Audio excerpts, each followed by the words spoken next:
میرا نام رشیدہ ہے اور میں بہت ہی خوبصورت تھی۔ جو مجھے دیکھتا وہ دیکھتا رہ جاتا تھا۔ میری خوبصورتی کے چرچے سارے خاندان میں ہوتے تھے۔ جو بھی مرد ایک دفعہ مجھے دیکھتا وہ پلکیں جھپکنا بھول جاتا تھا۔ لیکن قسمت کے معاملے میں بہت ہی بدقسمت ثابت ہوئی تھی۔ نہ ہی روپے پیسے کی کوئی کمی تھی اور نہ ہی حسن میں میرا کوئی کہ ثانی مجھ تھا۔ پر اٹھنے میرا والی قد نگاہ کاٹ جھکنا جسم 15 بھول سال جاتی کی تھی۔ عمر سے ہی میں گھر اتنے سے ہی بھرپور ہو نکلتی چکے تھے تو سارے میرے مردوں ماں کی نظروں باپ کا کو میری مرکز بن فکر جاتی تھی۔ ستانے لگی۔ میری میرے خوبصورتی ماں دیکھ باپ کر ویسے بھی جلد از جلد میری شادی کر کے اپنا فرض پورا کرنا چاہتے تھے۔ دراصل میرا تعلق ایک ایسے گھر سے تھا جہاں رشتوں ہر کو کوئی کوئی ایک خاص آزاد اہمیت زندگی حاصل گزارنا نہیں ہوتی چاہتا تھی، اور میرے ماں باپ میری شادی کے بعد ایسی ہی آزاد زندگی گزارنا چاہتے تھے۔ میرے باپ نے اپنے کاروباری دوست کے بیٹے کامران سے میرا رشتہ طے کر دیا۔ میرا اور شوہر بھی 18 بہت سال ہی کی عمر میں خوبصورت اور ہی جوان رخصت تھا۔ ہو کر ہم اپنے دونوں ایک شوہر کے بڑے ساتھ سے کھڑے بنگلے میں ہوتے چلی تو آئی۔ لوگوں کی نظریں ہم پر ٹھہر سی جاتی۔ ہر کوئی ہماری جوڑی کو خوب نظر لگاتا اور میں یہ سوچ کر خوشی سے سرشار ہو جاتی کہ خدا نے میرے حصے میں ساری خوشیاں لکھ دی ہیں۔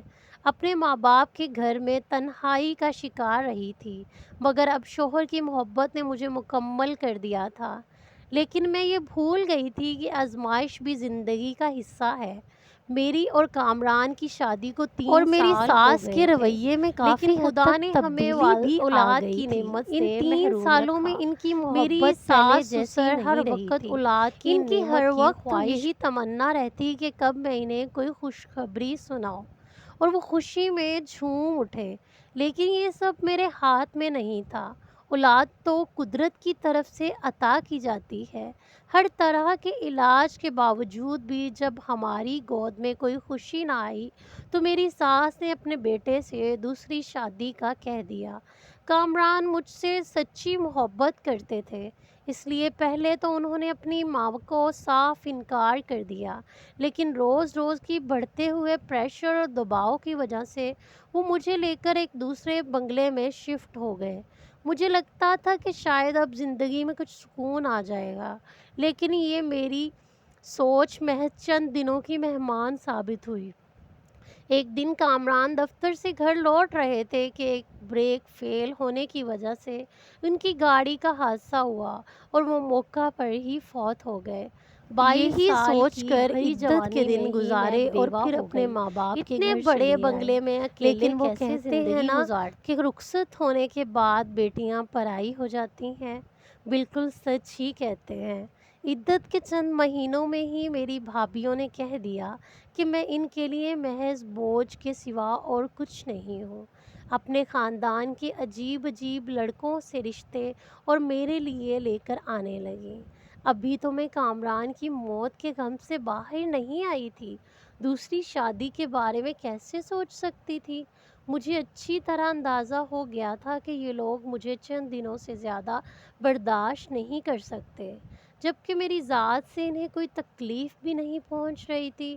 ان کے تلخ رویے کو دیکھتے ہوئے میں اکیلے نے زندگی فیصلہ کیا گزارنا ان کہ میں منافقوں کے کامران کے ساتھ بنگلے میں زندگی واپس گزارنے شفٹ ہو سے جاؤں بہتر گی، تھا۔ جو میرے منہ پر تو بہت اچھے تھے لیکن میری پیچھے مجھے صرف اپنی زندگیوں سے نکالنا چاہتے تھے۔ عدت مکمل ہوتے ہی میں اپنے بنگلے میں واپس آ گئی۔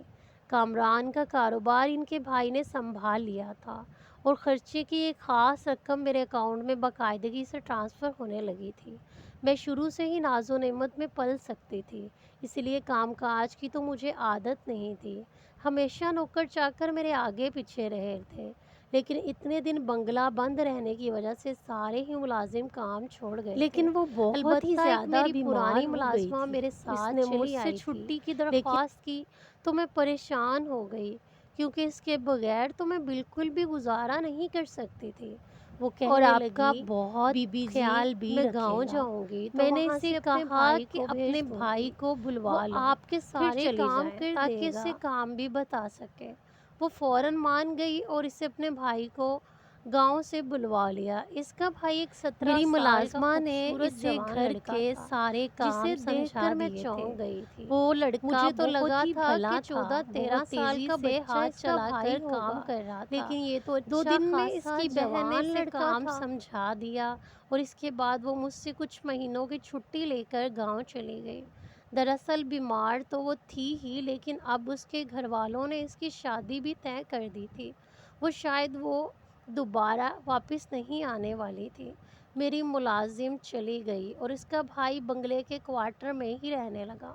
زیادہ لوگ ہی نہیں تھے، اس لیے میں زیادہ نوکروں کا جھنجٹ بھی نہیں پالنا چاہتی تھی۔ اگلی صبح نوکر ناشتہ لے کر کمرے کے دروازے پر موجود ہوا۔ میں روزانہ صبح 10 بجے ناشتہ کرتی تھی۔ میں نے اسے کمرے کے اندر ہی بلا لیا۔ میں ابھی تک نائٹ ڈریس میں ہی تھی اور بیٹھے ہوئے بیڈ پر لیٹ گئی۔ اسے دیکھ کر اٹھ بیٹھی۔ میرا ناشتہ ٹیبل پر رکھنے کے بعد سر جھکا کر کھڑا تھا، جیسے میرے اگلے حکم کا منتظر ہو۔ میں خاموشی سے اس کی طرف دیکھنے لگی۔ وہ 17 لیکن سال کا شاید تھا، گاؤں کی آب و لیکن ہوا شاید ہونے وہ کی ایک وجہ سے دور دور تک تک زیادہ کوئی نظر نظر آتا آتا تھا۔ یہ بڑا سوچ لمبا کر ہی زیادہ مجھے خوف آنے اچانک ہی لگا۔ مجھے اس کی میں بھی موجودگی سے جوان ہوں اور وہ گھبراہٹ بھی، سی میری محسوس ہونے خوبصورتی پر لگی، تو ویسے ہی کیونکہ بہت اتنے سے بڑے آدمی بنگلے میں مر وہ میرے جاتے تھے، ساتھ اس اکیلا نوکر کی تھا۔ نیت بھی نہ بدل جائے۔ میں نے بغیر سوچے سمجھے ایک نوجوان لڑکے کو اپنے پاس رکھ لیا تھا، جبکہ مجھے اس بات کا خیال کرنا چاہیے تھا کہ میں خود بھی ایک جوان بیوہ ہوں اور اتنے بڑے گھر میں تنہا ہوں۔ میں نے نوکر کو دن بھر کے اچھے کام بتا دیے۔ وہ فوراً ہی کاموں میں لگ گیا، لیکن میرے دل و دماغ میں عجیب سا بوجھ آ گیا تھا۔ میں نے سوچا کسی نئے بھروسہ مند ملازم کو انتظام کروں گی، پھر اس نوکر کو نکال دوں گی۔ مجھے اپنے گھر سے آئے کافی دن ہو گئے، لیکن میرے گھر سے اب تک کوئی مجھ سے ملنے نہیں ان آیا کے تھا۔ لیے میرا میرے ہونا نہ ماں باپ ہونا اپنے برابر پوتے ہی تھا۔ پوتیوں میں اس مجھے قدر مگن سمجھ تھے نہیں آ تو رہا تھا شاید کہ انہیں میں میری نئی تنہائی کا ملازمہ کے لیے احساس کس ہی سے نہیں کہوں۔ ہو رہا تھا۔ اور پھر سسرال والے اتفاق تو سے پہلے اسی ہی دن مجھے میری ایک ناپسند پرانی کرنے دوست لگے بانو تھے۔ مجھ سے ملنے کے لیے چلی آئی۔ وہ شادی ہو کر باہر ملک گئی تھی اور اب چھٹیوں میں واپس آئی تھی تو اسے میرے بیوہ ہونے کی خبر ملی۔ پھر اس کے گلے لگ کر پھوٹ پھوٹ کر رو پڑی تھی۔ میری بربادی کی داستان سن کر وہ بہت ہی اداس ہوئی۔ کافی دیر ہم دونوں ایسے ہی باتیں کرتے رہے اور پھر میں نے اسے بتایا کہ اپنے گھر کے کام کاج کے لیے ایک بھروسے مند ملازمہ کو ڈھونڈ رہی ہوں۔ وہ میرے نوکر کو دیکھ کر کہنے لگی، یہ لڑکا ہے تو صحیح، کام بھی اچھا کر رہا ہے، پھر تمہیں کیا ضرورت پڑی نئی ملازمہ ڈھونڈنے کی؟ میں نے اسے اپنے دل میں آنے والے وسوسوں کے بارے میں بتایا تو وہ کہنے لگی، رشیدہ تم بھی کیا اور پھر بیوقوفی خود بھی والی باتیں پریشان کرتی ہو ہو؟ رہی ہو، خود ہی میری کہہ رہی مانو ہو کہ تم اس کی نئی بہن ملازمہ سالوں کے سے تمہاری جھنجٹ میں نہ وفادار پڑو۔ ملازمہ ہے آج کل اور کی یہ نوکر ملازمائیں بھی بھی بہت بہت شریف کم نہیں ہے، بے حساب چھٹیاں کرتی ہیں، اور دوسری بات یہ کہ ایک گھر کی خبر دوسرے گھر میں پہنچا دیتی ہیں۔ تم تو ویسے اس ہی نوکر اکیلی پر تو رہتی میں ہو، پھر بھی کچھ خدا زیادہ نخواستہ بھروسہ کہیں کر نئی سکتی تھی، ملازمیں تمہیں لیکن نقصان نئی نہ پہنچا ملازمہ دے۔ پر کیسے بانو کی بھروسہ بات کر سن کر سکتی میں تو تھی؟ مزید جاتے پریشان ہو جاتے گئی۔ میں وہ بانو مجھ ٹھیک ہی سے تو کہنے کہہ رہی لگی تھی۔ کہ اگر ایسا ہی ہے تو نئے نوکر کو آزما لو، دودھ کا دودھ پانی کا پانی ہو جائے گا۔ بانو کی بات مجھے کچھ سمجھ آ گئی تھی۔ اس کا مشورہ مجھے ٹھیک ہی لگا تھا۔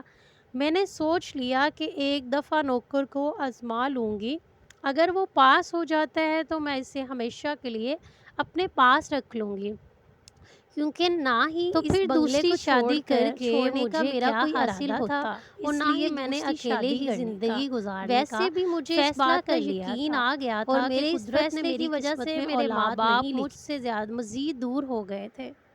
وہ دونوں ہی جلد از جلد میری دوسری شادی کے لیے دباؤ ڈال رہے تھے، اور میں نے صاف صاف کہہ دیا تھا کہ اب میری زندگی میں کسی مرد کی کوئی جگہ نہیں ہے۔ تنہا رہنے کا فیصلہ بھی کر لیا تھا اور نوکر کا امتحان لینے کا بھی۔ میں پیسوں اور عزت دونوں ہی معاملے میں اپنے نوکر کو آزما لینا چاہتی تھی۔ اسی لیے شام کے وقت میں نے جان بوجھ کر بہت سارے پیسوں سے بھرا ہوا بیگ کچن کے کاؤنٹر پر ہی چھوڑ دیا اور خود اپنے گھر سے نکل پڑی۔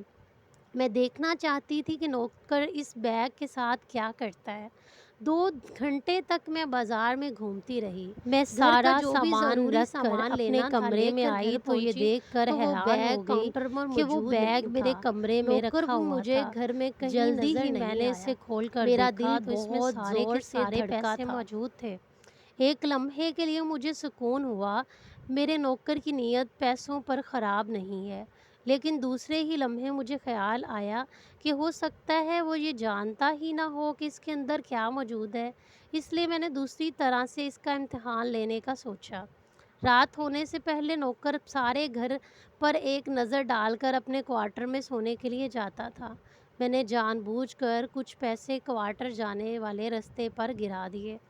مجھے یقین تھا کہ یہ پیسے نوکر کی نظروں میں ضرور آئیں گے۔ میں اپنے کمرے میں لیکن جا یہ کر میری سکون غلط سے لیٹ فہمی گئی۔ ثابت ہوئی۔ وہ مجھے صبح کا کمرے میں آ انتظار کر تھا۔ زیادہ میں دیر نہ دیکھنا گزری چاہتی تھی کہ تھی کہ کمرے اس کا دروازہ امتحان میں وہ بجنے لگا۔ پاس ہوگا یا پہلے فیل۔ تو میں میں حیران سوچ ہوئی، رہی تھی لیکن کہ نوکر ساری کی آواز رات سن کر مجھے میں نے اسے شاید اندر اسی آنے کا کی اجازت انتظار دے میں دی۔ نیند نہ وہ آئے۔ سر جھکائے کمرے میں آیا اور میرے آگے پیسے رکھ کر کہنے لگا، یہ اس کوارٹر کے رستے پر ملے ہیں، یہ اس کے نہیں ہیں۔ نوکر کی وفاداری نے مجھے حیران کر دیا تھا۔ وہ پیسے تقریباً 1,00,000 سے زیادہ تھے۔ میں نے نوکر سے کہا، یہ پیسے میرے بھی نہیں ہیں، تم چاہو تو یہ پیسے رکھ سکتے ہو۔ میں اسے اس کی وفاداری کا انعام دینا چاہتی تھی۔ نوکر ہاتھ جوڑ کر کہنے لگا، مالکن، میں حلال کا لقمہ کھاتا ہوں۔ میں نہیں جانتا یہ پیسے آپ کے ہیں یا کسی اور کے، لیکن یہ میرے نہیں ہیں، اس لیے میں انہیں کسی صورت بھی نہیں رکھ سکتا۔ وہ خالی ہاتھ واپس چلا گیا اور پیسے میرے سامنے پڑے رہ گئے۔ میرا دل اسی بات پر راضی ہو گیا کہ نوکر کی نیت بالکل صاف ہے، وہ کبھی بھی کسی بھی قیمتی چیز کو ہاتھ نہیں لگائے گا۔ ایسے میں اب صرف ہمارا ایک ہی ایک چیز رہ بنگلے گئی میں تھی رہنا اور وہ ٹھیک تھی ہے ہم کہ دونوں کے نہیں، یہ درمیان کی بات بھی عزت۔ جانتی میں تھی، ابھی بھی لیکن میں جوان کسی تھی غیر اور وہ شخص بھی کو اپنے جوانی کی ساتھ نہیں دہلیز پر رکھنا چاہتی قدم تھی۔ رکھ چکا تھا۔ اگر نوکر آخری ایسے مرحلے کو میں پار کر ہمارا جاتا ایک تو میں ہمیشہ کے لیے میرا وفادار ملازم بن جاتا۔ یہ سوچ کر میں نے سرخ رنگ کی ساڑی پہن لی اور 16 سنگھار کر لیے۔ جبکہ بیوہ ہونے کے باوجود میں نے کبھی اتنا سنگھار نہیں کیا تھا۔ میں نے ایک نظر آئینے پر ڈالی تو میں قیامت ڈھا رہی تھی۔ میری نظریں اپنے ہی اسر پر نہیں ٹھہر پا رہی تھی تو نوکر کیسے میری اس خوبصورتی کو لحاظ کر سکتا تھا۔ میں پوری طرح تیار ہو کر ڈائننگ ٹیبل پر جا بیٹھی۔ نوکر سے کہا وہ شام کی چائے لے کر میرے سامنے ہی بیٹھ جائے۔